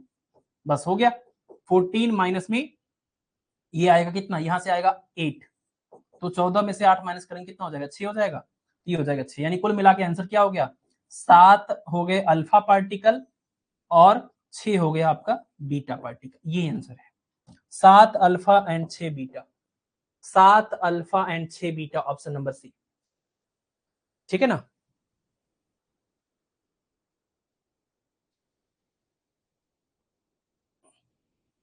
ठीक है, आगे बढ़े। नेक्स्ट है हमारा question number 10। The mass of a photon of frequency nu is, the mass of a photon of frequency nu is। देखिए फोटोन एक ऐसा पार्टिकल है, फोटोन कैसा पार्टिकल है, फोटोन एक मासलेस पार्टिकल है। फोटोन कैसा पार्टिकल है, एक मासलेस पार्टिकल है। मतलब क्या, ये पार्टिकल का मास हमेशा 0 होता है, तो नहीं, हमेशा 0 नहीं होता, ये बात आप जरूर ध्यान रखिएगा। रेस्ट मास ऑफ फोटोन, अगर हम फोटोन का रेस्ट मास पूछेंगे तो कितना आएगा, 0 आएगा। अगर हम फोटोन का काइनेटिक मास पूछे तो कितना होगा, तो काइनेटिक मास 0 नहीं होगा। Kinetic mass m is equal to होता है h न्यू अपान में c का स्क्वायर, ये फार्मूला होता है। यानी जब ये फोटोन रुका है तो उसका द्रव्यमान 0 है, लेकिन जब ये फोटोन चलता है तब उसका कुछ द्रव्यमान होता है। असल बात तो ये है कि फोटोन रुका होता ही नहीं है, फोटोन पार्टिकल रुका होता नहीं। फोटोन क्या है, लाइट का पार्टिकल, लाइट का क्वांटा। लाइट जो निकलती है ना, उसमें एनर्जी का छोटा छोटा बंडल या पैकेट होता है, उसी को क्वांटा या फोटोन बोलते हैं। तो जो लाइट का पार्टिकल है, जो क्वांटा है, जो फोटोन है, वो रुका होता ही नहीं है, वो चलता ही रहता है। तो रुके हुए केस में वो एग्जिस्ट नहीं करता है। हम बोलते हैं कि इसका रेस्ट मास 0 होता है और इसका काइनेटिक मास इतना होता है। यानी इसका रेस्ट मास मतलब विराम द्रव्यमान और काइनेटिक मास मतलब गतिक द्रव्यमान। ठीक है, तो ये आपको याद रखना पड़ेगा, एच न्यू अपान में सी का स्क्वायर। तो ऑप्शन नंबर डी होगा, क्योंकि अगर रेस्ट मास पूछा होता तो यहाँ वो चीज मेंशन की जाती है। एक बात ध्यान रखना आपको, रेस्ट मास अगर पूछ रहा है ना, तो रेस्ट मास में रेस्ट मास लिखा जाएगा, यहाँ नहीं लिखा गया, इसका मतलब काइनेटिक मास आपको लेके चलना है। Option number D is correct. ठीक है, आइए अगले सवाल पर चलें। Question number 11। Question number 11, the energy of an atom in its ground state is this, it should be। Ground state में, ग्राउंड स्टेट मतलब सबसे लो एनर्जी स्टेट को ग्राउंड स्टेट बोलते हैं। तो ग्राउंड स्टेट में कह रहे हैं, ग्राउंड स्टेट में क्या बोल रहे हैं कि एनर्जी ऑफ एटम अगर माइनस में 54.4 इलेक्ट्रॉन वोल्ट है, तो वो एटम कौन है, वो कौन सा एटम है जिसके ग्राउंड स्टेट में, सबसे लोअर एनर्जी स्टेट में, सबसे मूल अवस्था में इतनी एनर्जी होती है, वो कौन सा एटम है। तो भाई बोहर की जो थियरी है, बोहर की थियरी के अकॉर्डिंग हमें पता है एनर्जी का फार्मूला होता है एनवी कक्षा में। अच्छा, ग्राउंड स्टेट या मूल अवस्था का मतलब क्या, n इज इक्वल टू 1। इसका मतलब क्या होता है, n इक्वल टू 1। सबसे कम एनर्जी वाली अवस्था यही होती है, n इक्वल टू 1। तो एनवी अवस्था में एनर्जी का फार्मूला होता है माइनस में 13.6 जेड स्क्वायर अपान में n स्क्वायर इलेक्ट्रॉन वोल्ट। ये फार्मूला बोहर ने दिया था। किसने, बोहर ने दिया था। तो जरा चेक करते हैं, एनर्जी का यहाँ वैल्यू कितना दिया है, माइनस में 54.4 electron volt is equal to, यहाँ भी इलेक्ट्रॉन वोल्ट तो सही है, माइनस में 13.6 हो जाएगा, ये जेड का स्क्वायर हो जाएगा। और अपान में यहाँ क्या लिखेंगे, भाई ग्राउंड स्टेट की बात हो रही है ना, ग्राउंड स्टेट में एन की वैल्यू कितनी लिखेंगे, 1 लिखेंगे। हम यहाँ पर लिख देते हैं ग्राउंड स्टेट के लिए एन की वैल्यू हमने 1 रखी है। ठीक है, और ये 1 का स्क्वायर 1 हो जाएगा, ये माइनस कैंसिल हो जाएगा, ये पूरा डिवाइड करेंगे तो z का स्क्वायर कितना हो जाएगा, 54.4 डिवाइडेड बाई 13.6 डिवाइडेड बाई 13.6, ये हो जाएगा आपका कितना, आप एकदम एग्जैक्ट इसको डिवाइड करिए, 4 बार डिवाइड हो रहा है, तो z स्क्वायर इक्वल टू 4, यानी z इक्वल टू कितना 2। z इक्वल टू 2 का मतलब ऐसा एटम है, ऐसा एटम इसमें डिस्कस हो रहा है जिसका परमाणु क्रमांक कितना होता है 2, जिसका एटॉमिक नंबर यानी परमाणु क्रमांक कितना है 2 है। और आपको पता है, आपने तत्वों के नाम, एलिमेंट्स के नाम याद रखें। सबसे पहला तत्व जिसका एटॉमिक नंबर 1 है, z की वैल्यू 1 है, वो कौन होता है, हाइड्रोजन। जो दूसरा है वो z इक्वल टू 2 कौन होता है, हीलियम। तो यहाँ ऑप्शन में दिया ही है helium, option number C correct हो जाएगा। तीसरा जो एलिमेंट होता है z इक्वल टू 3, वो होता है लिथियम। चौथा बेरिलियम, फिर boron, hydrogen, helium, lithium, beryllium, boron, carbon, nitrogen, oxygen, fluorine, neon, sodium, magnesium, aluminium, silicon, phosphorus, गंधक, chlorine, argon, potassium, calcium, scandium, titanium, vanadium और जिंक, है ना। तो ये आप जो नाम याद करते हैं, ठीक है ना, नहीं कुछ गड़बड़ हो गया, वेनेडियम टाइटेनियम के बाद में कुछ उल्टा हो गया। वैसे 30 तक मुझे याद थे, लेकिन अभी शायद मैंने गलत बता दिया है सीक्वेंस। कुल मिलाकर के बात इतनी सी है, ये जो आप एलिमेंट के नाम याद रखते हैं ना, वो एटॉमिक नंबर के डायरेक्शन में याद रखते हैं, जेड की वैल्यू के इंक्रीजिंग ऑर्डर में आप लिखते हैं। ठीक है, चलिए आगे बढ़ते हैं। अगला है हमारा, which one of the following is not correctly match, इसमें से किसकी मैचिंग एकदम सही से नहीं हुई है। तो भाई देखिए, पीएन जंक्शन डायोड रेक्टिफायर का काम करता है, अभी पीछे बताया हमने, आप देख लीजिए 1 घंटे की क्लास में 12 क्वेश्चन के अंदर ही चीजें रिपीट होनी स्टार्ट हो गई। पीएन जंक्शन डायोड रेक्टिफायर का काम करता है। रेक्टिफायर मतलब जो एसी को डीसी में बदल दे वो रेक्टिफायर, जो एसी को डीसी में बदल दे वो रेक्टिफायर होता है। तो पीएन जंक्शन डायोड रेक्टिफायर का काम करता है, ये बात तो सही है। हमें कौन सा चाहिए, हमें गड़बड़ वाला चाहिए। तो पहले देख लीजिए कौन कौन सा। जेनर डायोड में क्या लिखा है, प्रोडक्शन ऑफ कैरियर वेव, यही गलत है। जो जेनर डायोड होता है, एक पीएन जंक्शन डायोड होता है, एक जीनर डायोड होता है। जो जीनर डायोड होता है वो वोल्टेज रेगुलेशन का काम करता है। ये क्या करता है, वोल्टेज रेगुलेट करने का काम करता है, वोल्टेज को कम या ज्यादा करने का काम करता है, सॉरी, जो वोल्टेज कम या ज्यादा हो रहा है उसको फिक्स करने का काम करता है ना, स्टेबिलिटी के लिए, वोल्टेज की स्टेबिलिटी के लिए इसका इस्तेमाल होता है, वोल्टेज रेगुलेशन बोलते हैं इसको। तो जेनर डायोड वोल्टेज रेगुलेशन के लिए यूज होता है, कैरियर वेव के लिए यूज नहीं होता है। तो ये गलत है और जो गलत है वही हमारा आंसर हो जाएगा, बाकी सब सही लिखा हुआ है। पीएन जंक्शन डायोड रेक्टिफायर का काम करता है, सही बात। ट्रांजिस्टर एम्पलीफायर का काम करता है, सही बात। एम्पलीफायर मतलब जो एम्पलीट्यूड बढ़ा दे, जो सिग्नल की एनर्जी को बढ़ा दे, वो आपका ट्रांजिस्टर होता है, एम्पलीफायर का काम करता है। जो फोटो डायोड है वो इंटेंसिटी ऑफ लाइट के हिसाब से इलेक्ट्रिसिटी पैदा करता है, इसके ऊपर आप लाइट डालेंगे, जितनी ज्यादा इंटेंस लाइट डालेंगे उतना ज्यादा इलेक्ट्रिसिटी ये पैदा करेगा। तो ये लाइट एनर्जी को इलेक्ट्रिकल एनर्जी में कन्वर्ट करता है। तो सारी बातें सही हैं, ये वाली बात गलत है, ये हमारा आंसर हो जाएगा ऑप्शन नंबर बी। ठीक है, हाँ बिल्कुल ऑप्शन नंबर बी करेक्ट हो जाएगा। आइए अगले सवाल पर आते हैं। अगला सवाल है हमारा एक्सरे का। एक्सरे का सवाल है, कह रहे हैं कि एक्सरे ट्यूब जो है वो 20,000 वोल्ट पर ऑपरेट करता है। एक्सरे ट्यूब जो होता है, ये एक्सरे जब हम पढ़ते हैं तो उसमें आता है ट्यूब, जिसको हम एक्सरे ट्यूब या कुलीज नलिका बोलते हैं। तो जो कुलीज ट्यूब है या एक्सरे ट्यूब है वो 20,000 वोल्ट पर काम कर रहा है। तो आपको बताना है इन दोनों स्टेटमेंट में से कौन सा स्टेटमेंट क्या है, करेक्ट है। ये दो स्टेटमेंट है, ए 1 और 2, तो इसमें से कौन सा स्टेटमेंट करेक्ट है ये आपको बताना है। तो भाई जब आपका ये जो कुलीज ट्यूब है वो कितने वोल्ट पर ऑपरेट कर रहा है, 20,000 वोल्ट पर ये ऑपरेट कर रहा है, तो उससे जो एक्सरे पैदा होगा, ठीक है ना, एक्सरे केस में अगर आप देखेंगे तो ऐसा एक टारगेट होता है। ये टारगेट जो हमारा होता है वो एक ऐसे मटेरियल का बना होता है जिसका मेल्टिंग पॉइंट बहुत हाई होता है, जिसका एटॉमिक नंबर बहुत हाई होता है, और यहाँ पर क्या होता है, फिलामेंट होता है जो कि बहुत ही हाई वोल्टेज से कनेक्टेड होता है। तो इसमें दिया है ये 20,000 वोल्ट से कनेक्टेड है, और यहाँ से क्या होता है, इसमें से इसको इलेक्ट्रॉन गन बोलते हैं। यहाँ से निकलते हैं बहुत सारे इलेक्ट्रॉन्स, क्या निकलते हैं, ढेर सारे इलेक्ट्रॉन निकलते हैं, ये हाई वोल्टेज से जुड़ा होता है। और जो इलेक्ट्रॉन निकलते हैं वो जाके इस टारगेट से टकराते हैं, तो टकराने के बाद यहाँ से क्या पैदा होती है, यहाँ से पैदा होती है एक्स रेज, यहाँ से पैदा होती है एक्स रेज, यहाँ से पैदा होती है एक्स रेज। और वही जो एक्सरेज पैदा होती हैं उसी एक्सरेज में, अब भाई एक्सरे क्या है, एक्सरे एक तरह का इलेक्ट्रोमैग्नेटिक वेव है, एक तरह का विद्युत चुंबकीय तरंग है। तो अगर ये इलेक्ट्रोमैग्नेटिक वेव है, विद्युत चुंबकीय तरंग है, तो इसका अपना कुछ तरंगदैर्ध्य भी होगा। तो सवाल में यही बोल रहे हैं कि अगर हम यहाँ पर 20,000 वोल्ट का ऑपरेशन वोल्टेज यूज करें, 20,000 वोल्ट से अगर इसको ऑपरेट करें, तो जो एक्सरे पैदा होगा उस एक्सरे के लिए कौन सा स्टेटमेंट सही है। पहला बोल रहा है कि 0.2 एंगस्ट्रॉम का वेवलेंथ नहीं मिलेगा, दूसरा कह रहा है कि 0.5 एंगस्ट्रॉम वेवलेंथ भी नहीं मिलेगा। तो हमें ये कैसे पता चलेगा कि 20,000 वोल्ट पर यूज करने पर कितनी वेवलेंथ वाला, कितनी तरंगदैर्ध्य का एक्सरे मिलता है। इसके लिए हमारे पास एक फार्मूला है जिसको हम बोलते हैं डॉन हंट लॉ। इसका नाम क्या है, डॉन हंट लॉ। ये हमें बताता है कि हम जो एक्सरे प्रोड्यूस कर रहे हैं उस निकलने वाले एक्सरे में सबसे पॉसिबल मिनिमम वेवलेंथ कितना निकल पाएगा। तो लैम्डा मिनिमम का एक फार्मूला है, वो है HC अपान में EV। इसको सिंप्लीफाई करने पर आता है 12375 अपान वोल्टेज। अगर वोल्टेज रखेंगे तो ये आंसर किस में आएगा, इलेक्ट्रॉन वोल्ट में आएगा। ये फार्मूला, ये फार्मूले को हम बोलते हैं डॉन हंट लॉ। तो बहुत आसान चीज हो गया, आपको यही याद रखना है कि 12375 को किससे डिवाइड करना है, ये 20,000 वोल्ट से डिवाइड जब आप करेंगे तो ये किसमें आएगा, सॉरी ये इलेक्ट्रॉन वोल्ट में क्यों आएगा, वेवलेंथ किसमें आएगा, एंगस्ट्रॉम में आएगा, सॉरी एंगस्ट्रॉम में आएगा।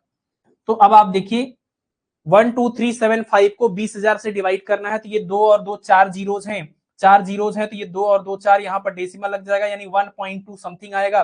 फिर 2 से डिवाइड करेंगे तो आएगा 0.6 आएगा, फिर आएगा 1, फिर आएगा उसके बाद 8, उसके बाद आएगा 7, उसके बाद आएगा 5 एंगस्ट्रॉम। यानी अगर हम 20,000 वोल्ट पर इसको इस्तेमाल करेंगे एक्सरे ट्यूब को, तो जो यहाँ एक्सरे निकलेगा उस एक्सरे में बहुत सारा वेवलेंथ तो होगा, लेकिन सबसे मिनिमम वेवलेंथ कितना मिलेगा, 0.6 एंगस्ट्रॉम का। अगर 20,000 वोल्ट पर इसको ऑपरेट करें तो यहाँ से जो एक्सरे निकलेगा, एक्सरे काफी रेंज का निकलेगा, मिनिमम से मैक्सिमम वेवलेंथ तक का अपना निकलेगा जो भी होगा। तो उसमें सबसे छोटा वेवलेंथ जो यहाँ पर निकलेगा एक्सरे का वो कितना है, 0.6 एंगस्ट्रॉम का। तो अगर सबसे छोटा जो यहाँ पर वेवलेंथ निकल रहा है वो 0.6 का है, तो क्या 0.5 और 0.2 इसमें आएगा, भाई 0.2 और 0.5 तो 0.6 से भी छोटे हैं, और हम कह रहे हैं कि 0.6 से कम आएगा ही नहीं। मिनिमम वेवलेंथ कितना 0.6 एंगस्ट्रॉम का, तो अगर ये मिनिमम है तो इससे कम तो कोई भी पॉसिबल नहीं है ना।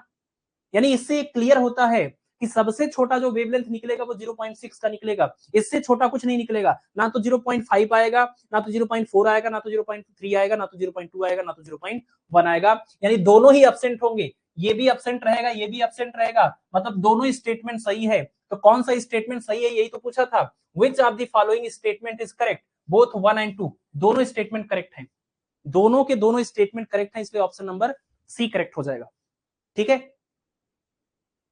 ठीक है, चलिए आगे बढ़ते हैं अगले सवाल की तरफ। क्वेश्चन नंबर 14 में कह रहे हैं कि consider the following assertion and reason. आप देख लीजिए, इससे आइडिया लगेगा, असर्शन और रीजन के भी न्यूमेरिकल आते हैं।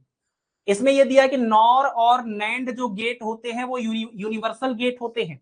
लॉजिक गेट आपने पढ़ा होगा, तो उसमें एंड गेट, और गेट, नॉट गेट, एक्स और गेट, एक्स नॉर गेट, और नैंड गेट और नॉर गेट, ये सारे 7 टाइप के गेट तो आपने कम से कम पढ़े।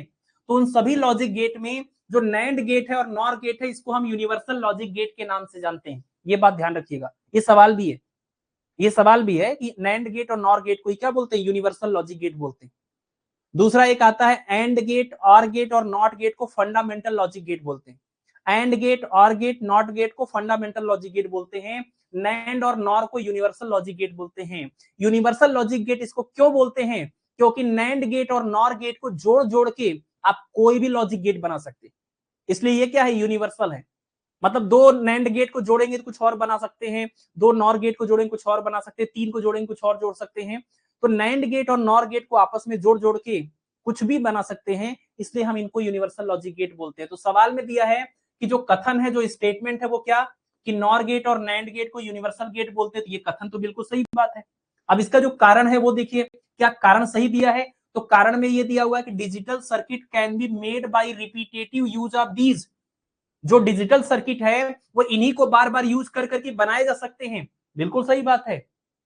जितने भी बाकी के डिजिटल सर्किट हैं, डिजिटल मतलब लॉजिक गेट्स हैं, डिजिटल सर्किट का मतलब लॉजिक गेट का कॉम्बिनेशन, तो इन्हीं को बार बार यूज करके हम कोई भी लॉजिक गेट बना सकते हैं, एंड गेट भी बना सकते हैं इनसे, और गेट भी बना सकते हैं, नॉर गेट भी बना सकते हैं। तो ये बात भी सही है, कारण भी सही है, कारण भी सही है, और जो कथन है, स्टेटमेंट है, वो भी सही है।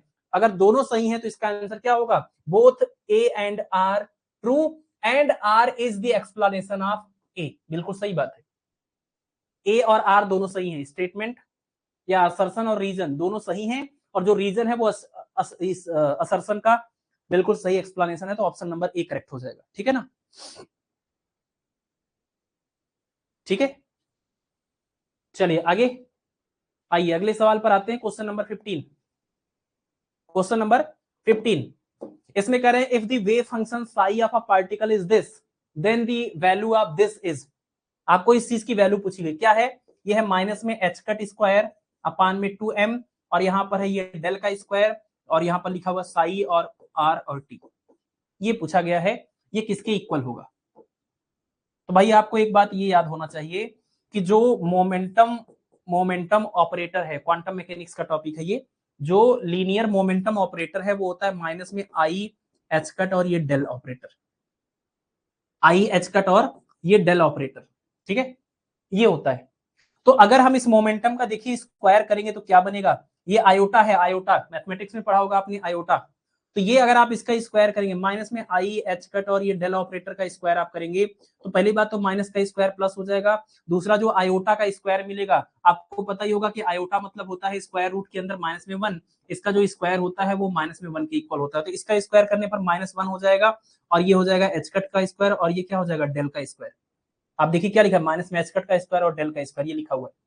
तो अगर हम इसकी दोनों साइड को 2m से डिवाइड कर दें तो पी स्क्वायर अपान में 2m किसके इक्वल हो जाएगा, इसको भी 2m से डिवाइड करिए तो माइनस में एच कट स्क्वायर हो जाएगा, ये डेल का स्क्वायर हो जाएगा, और ये 2m हो जाएगा। अगर इसमें हम इधर भी इस चीज को ऑपरेट कर दें फंक्शन साई के साथ में, इसको भी ऑपरेट कर दिए साई के साथ में, तो आपको क्या मिलेगा, यही तो मिल रहा है ना आपको, पी स्क्वायर अपान में 2m, ये है साई, ये आर और टी इज इक्वल टू, यहां पर क्या मिला था ऑपरेटर के फॉर्म में, H cut square del square और अपान में 2m, और उसके बाद क्या आएगा, उसके बाद यहाँ पर आएगा साई और यहाँ पर लिखेंगे आर और, तो यही सवाल पूछा गया था कि ये जो माइनस में H cut square del square upon 2m है, साई लिखा हुआ है वेव फंक्शन, तो ये किसके इक्वल होगा, तो ये इसके इक्वल होगा, तो P square upon 2m psi R T, option number B correct हो जाएगा।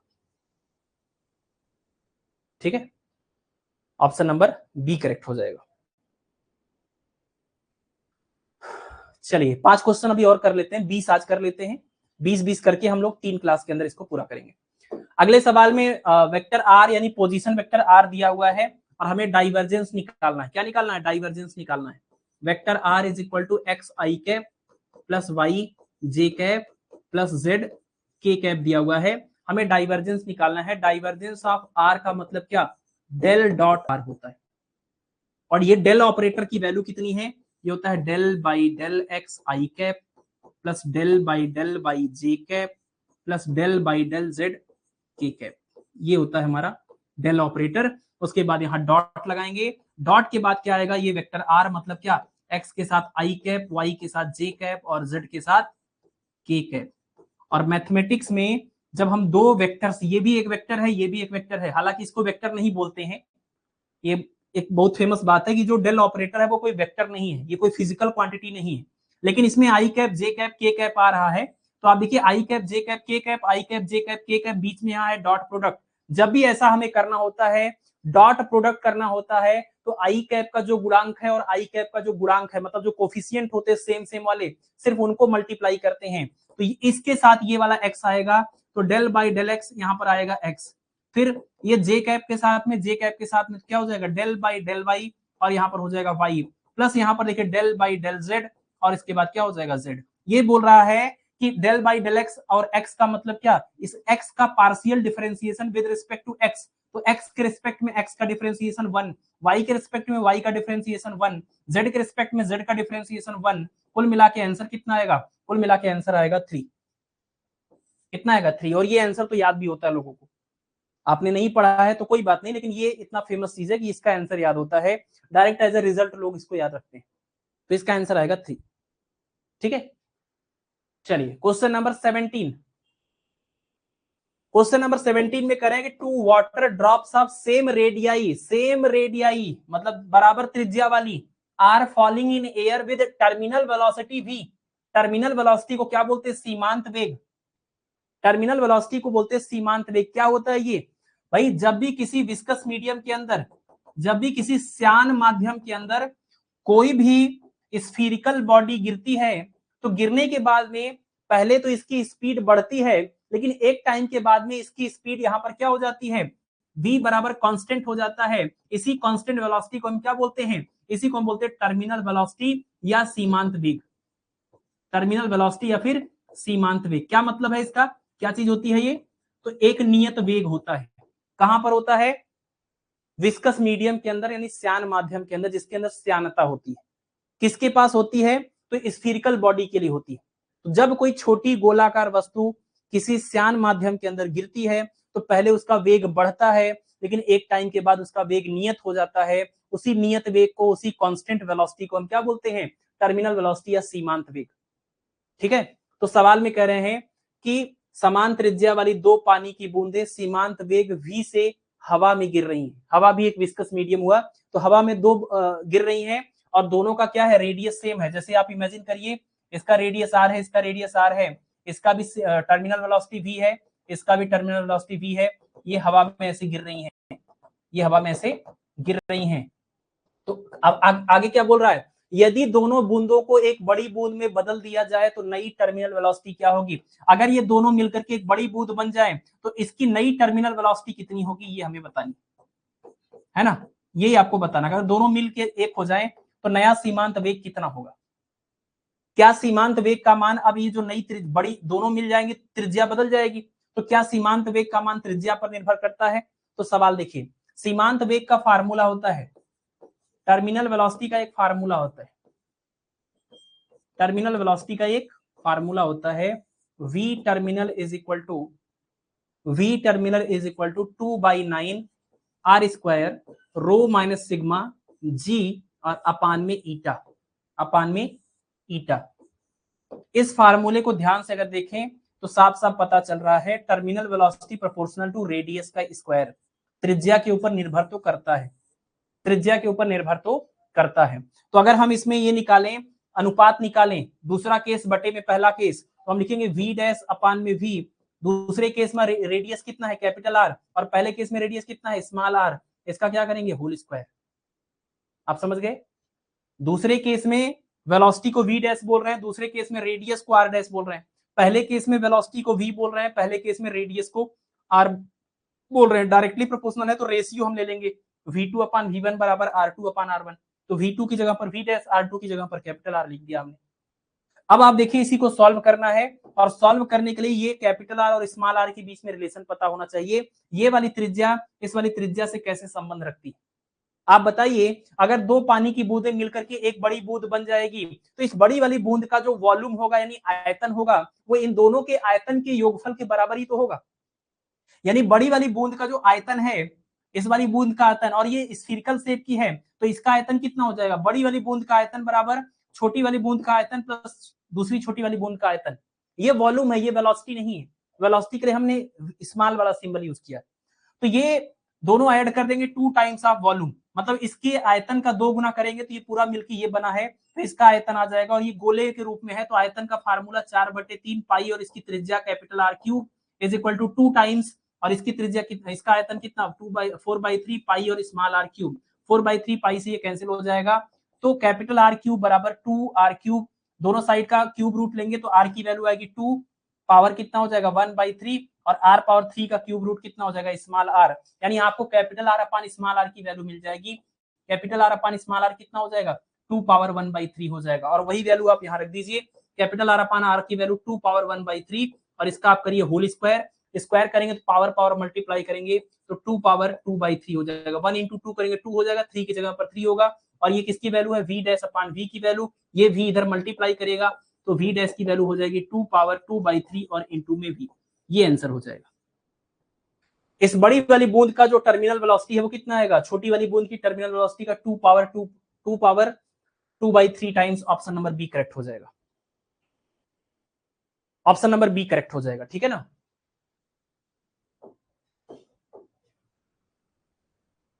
ये समझ में आ गया। आगे बढ़े, चलिए अगला सवाल देखिए आप, question number 18। If L not power 3 is the rest volume of a cube. देखिए क्या दिया, रेस्ट वॉल्यूम। रेस्ट वॉल्यूम मतलब ये विराम द्रव्यमान होगा। ये क्या होगा, यहाँ होगा विराम, सॉरी आयतन, विराम आयतन। If L not power 3 is the rest volume of a cube. एक क्यूब है, क्यूब तो आप समझते ही होंगे, घन, और घन का अगर आयतन दिया है, घन का आयतन अगर L नॉट पावर 3 है, इसका मतलब इसकी भुजा का जो लंबाई है वो कितना L नॉट है, चौड़ाई भी L नॉट है, ऊंचाई भी L नॉट है ना।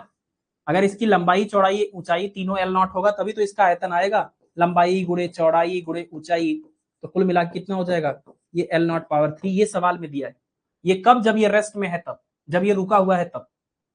आगे सवाल में कह रहे हैं कि then volume viewed from a reference frame moving in a direction parallel to the an edge of the cube. मतलब ये जो क्यूब है वही क्यूब है। अभी इस क्यूब को आप क्या बोल रहे थे, ये रेस्ट में था, मतलब आप जहां से भी देख रहे थे वहां से आपको ये रेस्ट में दिख रहा था, विराम में दिखाई दे रहा था। तो आपने लंबाई चौड़ाई ऊंचाई तीनों को मल्टीप्लाई करके आयतन निकाला, L नॉट पावर 3 आया था।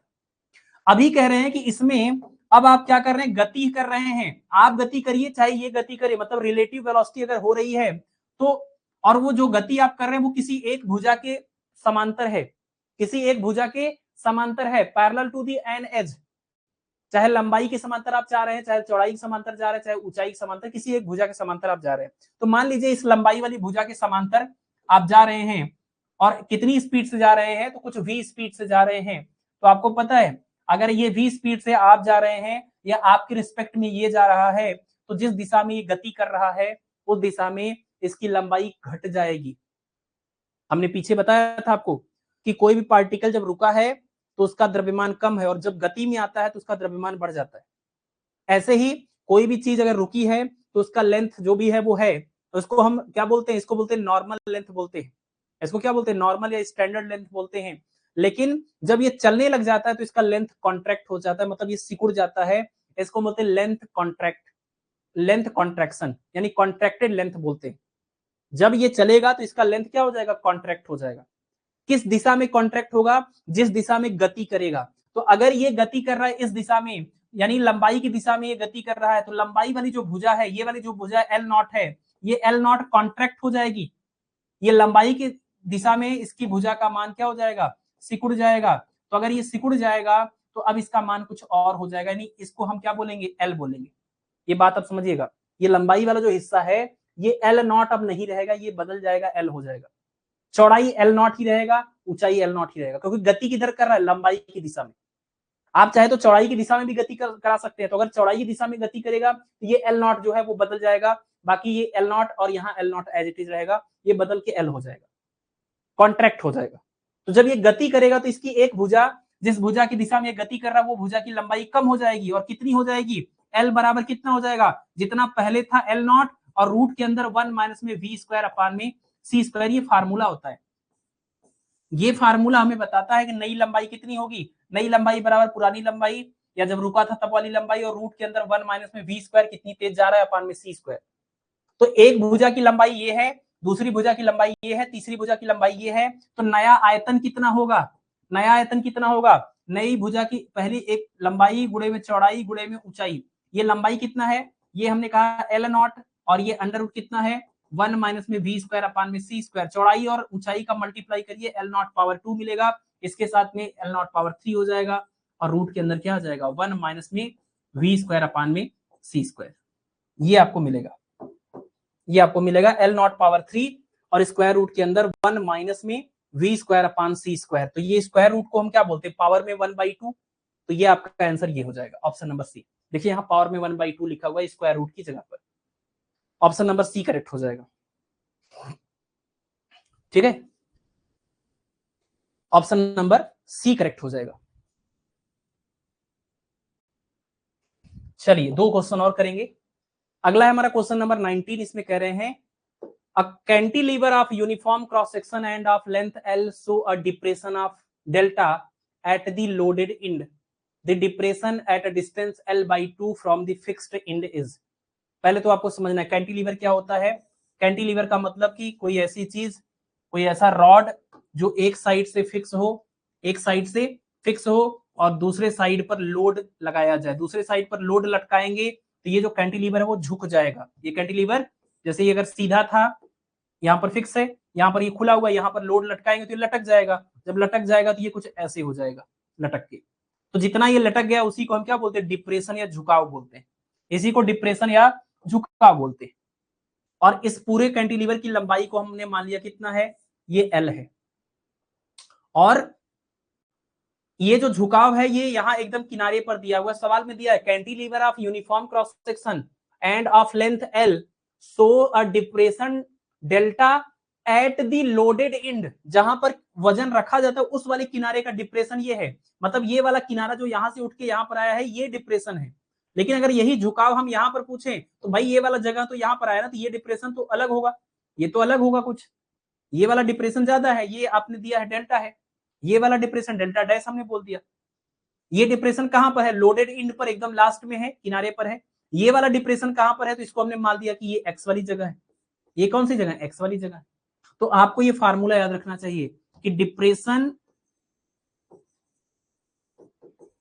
Eight X distance, depression at X distance कहां से, from fixed point, fixed end से एक्स डिस्टेंस पर। अगर वही एक्स का मान एल के बराबर कर देंगे तो ये भी मिलेगा, at X distance from the fixed end, from the fixed end से अगर हम निकालेंगे तो ये कितना हो जाएगा, ये del dash is equal to होता है एम जी अपान में वाई आई, और ब्रैकेट में होता है एल एक्स स्क्वायर अपान में 2, माइनस में होता है एक्स पावर 3 अपान में 6। ठीक है, ये इसका फार्मूला होता है। ठीक है, ये इसका फार्मूला होता है एक्स पावर 3 अपान में 6।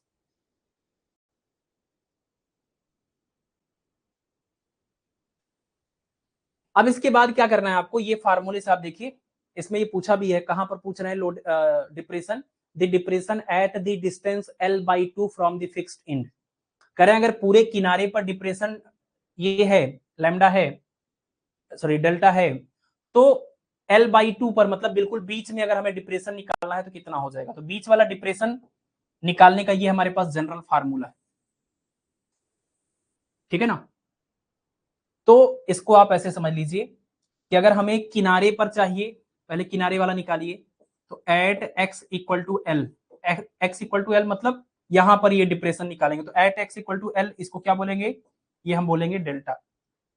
कितना हो जाएगा एम जी अपान में वाई आई, और ब्रैकेट में कितना हो जाएगा एल, और एक्स की जगह पर एल रखेंगे तो ये एल का स्क्वायर, कितना एल का स्क्वायर और अपान में 2, और माइनस में ये कितना हो जाएगा एल पावर 3 और अपान में 6। तो यहाँ पर एल पावर 3 अपान 2, एल पावर 3 अपान 6, अगर हम इसमें ऊपर नीचे 3 से मल्टीप्लाई करें तो 3l क्यूब अपान में 6 हो जाएगा।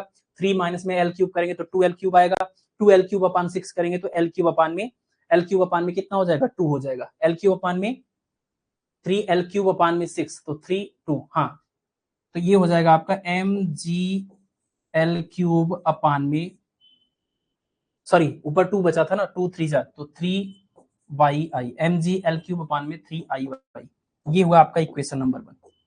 बात को समझ रहे हैं ना आप। हमने जो फार्मूला लिखा है वो जनरल केस में लिखा है, जनरल मतलब फिक्स किनारे से कितनी भी दूरी पर ये फार्मूला यूज हो सकता है। तो कितनी भी दूरी पर अगर ये फार्मूला यूज हो सकता है, तो सबसे किनारे पर लोडेड इंड पर अगर हम निकालना है, ये वाला डिप्रेशन निकालना, तो कितना आएगा, एक्स की जगह पर एल रखिए, तो ये डिप्रेशन का सिंबल लैम्डा रखिए और सॉल्व करिए तो आपको ये मिला। अब सवाल में जो पूछा है वो कौन सा पूछा था, वो L/2 वाला पूछा है, और जो L/2 वाला डिप्रेशन हमें निकालना है वो किनारे वाले डिप्रेशन के टर्म में निकालना है, इसीलिए हमने ये किया, नहीं तो हमें इसकी जरूरत ही नहीं थी, हम तो किनारे बीच में कहीं निकाल लेते, यहीं पर x की जगह पर L/2 रख करके सॉल्व कर देते।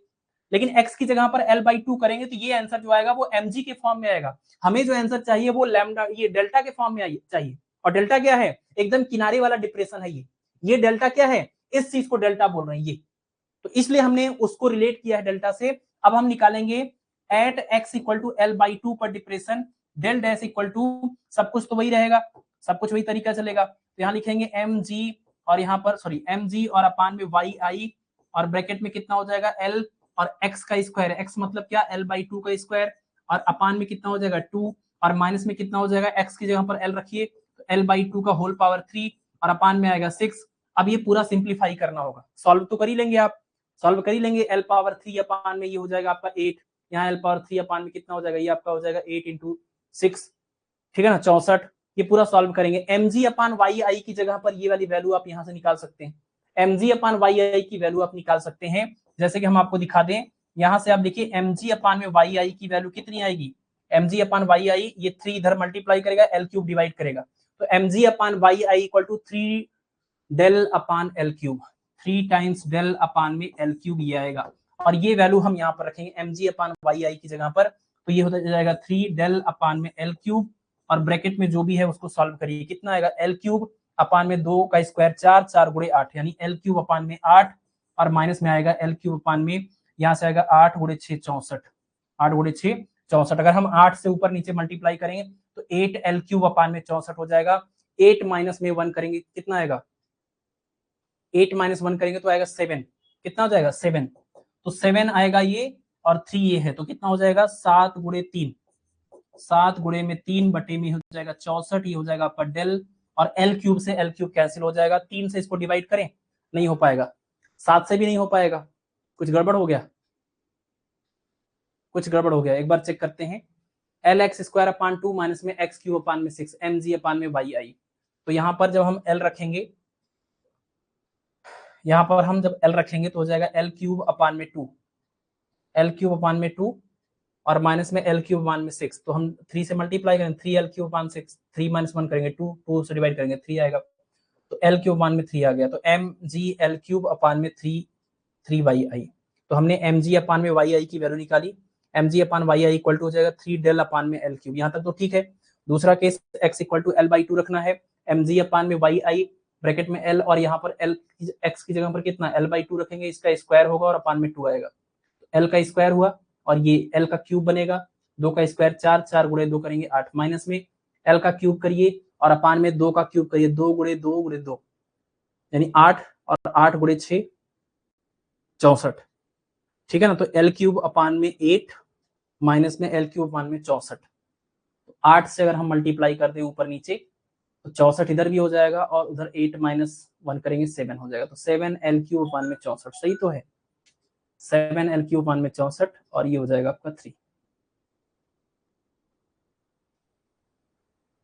कुछ गड़बड़ कर दिया क्या?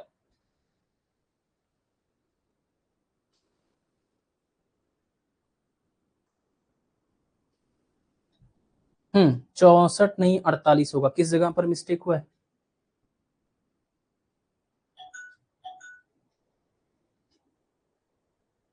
यहाँ 48 कैसे आएगा? 2, अच्छा अच्छा, सॉरी सॉरी सॉरी सॉरी, हाँ ये गड़बड़ हो गया।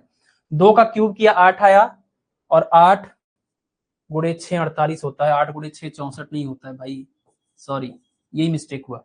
सब ठीक है। अब देखिए इसमें करेंगे क्या, अब ये 48 है, यहाँ पर 8 है, तो एक काम करिए 6 से मल्टीप्लाई कर दे ऊपर नीचे, तो 6L³ माइनस में L³ ये आ गया, 5L³ आ जाएगा, L³ से L³ कैंसिल हो जाएगा, और ये आपका कितना हो जाएगा, 5/48, 3 से डिवाइड कर दीजिए 16 हो जाएगा, तो 5/16 और ये हो जाएगा डेल, तो डेल डैश इक्वल टू 5/16 और डेल, ठीक है ना। वो हमने मल्टीप्लाई गलत किया था, 5/16 डेल, ऑप्शन नंबर डी। हाँ हाँ ठीक है ठीक है, समझ गए समझ गए।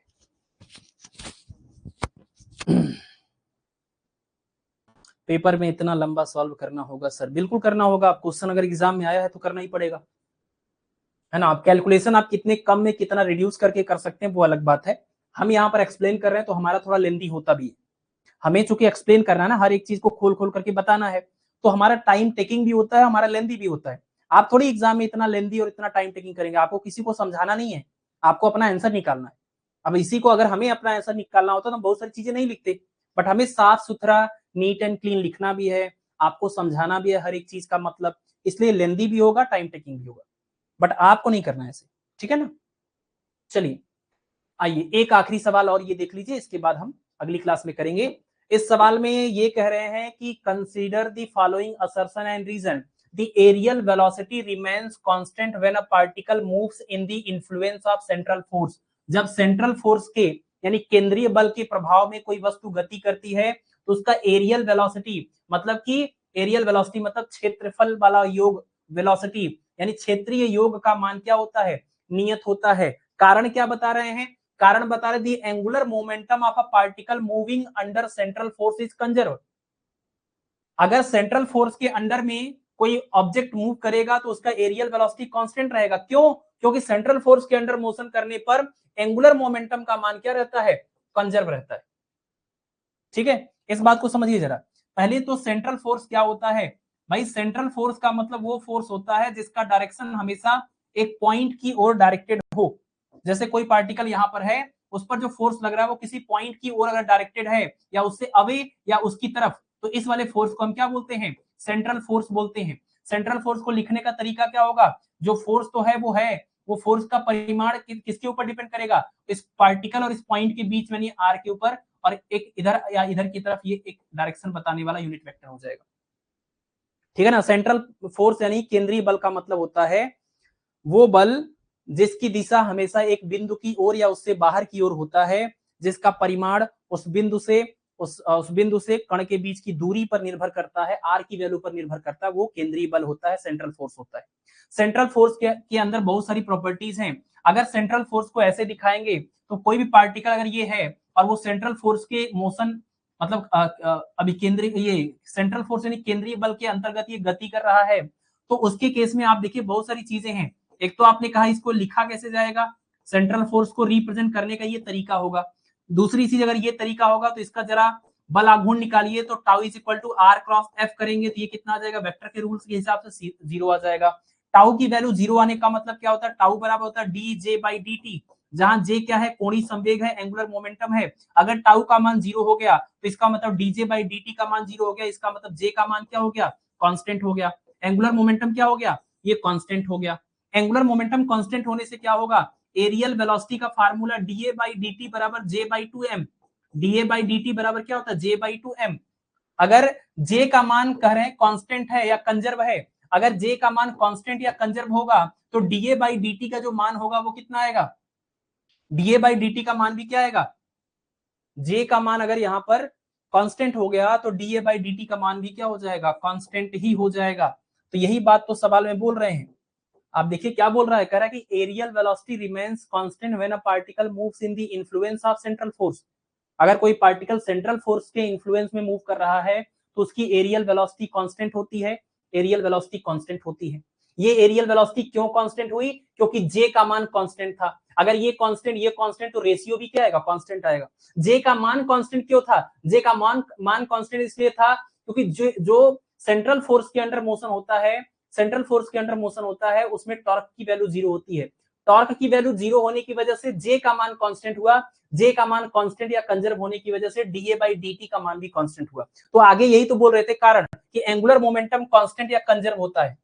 एंगुलर मोमेंटम जो है, ये एंगुलर मोमेंटम जो है ये कांस्टेंट या कंजर्व होता है किसके केस में, सेंट्रल फोर्स के केस में। सेंट्रल फोर्स के केस में टाउ 0 हुआ था, तब जाके जे कांस्टेंट हुआ था, और उसी जे के कांस्टेंट होने की वजह से एरियल स्पीड भी कांस्टेंट हो गया था। तो यही तो बोल रहा है सवाल, यही तो सवाल बोल रहा है कि एरियल स्पीड कांस्टेंट तो होता है, क्या उसका कारण यही है कि एंगुलर मोमेंटम कंजर्व या कांस्टेंट होता है। तो बिल्कुल सही बात है, यही रिलेशन है, आपको ये याद भी रखना चाहिए। तो इसीलिए कांस्टेंट हो गया। तो दोनों बातें बिल्कुल सही हैं, इसलिए इसका आंसर क्या हो जाएगा, both A and R true and R is the explanation of A. ये बिल्कुल सही है, दोनों बातें बिल्कुल सही है, तो ऑप्शन नंबर ए करेक्ट हो जाएगा। ठीक है,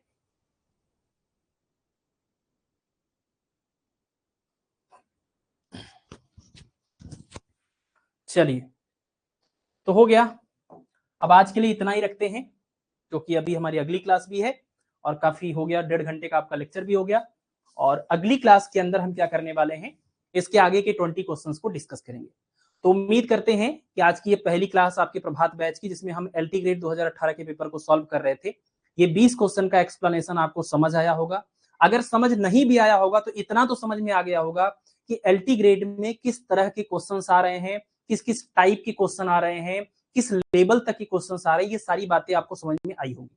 तो ये सॉल्यूशन का मेन पर्पज ये है कि बैच की शुरुआत में, हम किसी बैच की शुरुआत में यही करते हैं, पेपर का सॉल्यूशन करते हैं, जिससे हमारा स्टेटस तभी से मेंटेन हो जाता है, स्टार्टिंग से ही, लेक्चर 1 से ही, टॉपिक 1 से ही हमारा स्टेटस मेंटेन हो जाता है हमारे एग्जाम के रिक्वायरमेंट के हिसाब से। ठीक है ना। तो अब हम आपसे मिलेंगे अगली क्लास के अंदर, और अगली क्लास के अंदर इसके आगे के 20 क्वेश्चंस को डिस्कस करेंगे। तब तक आप पढ़ते रहिए और अपना ख्याल रखिए। Thank you, good night.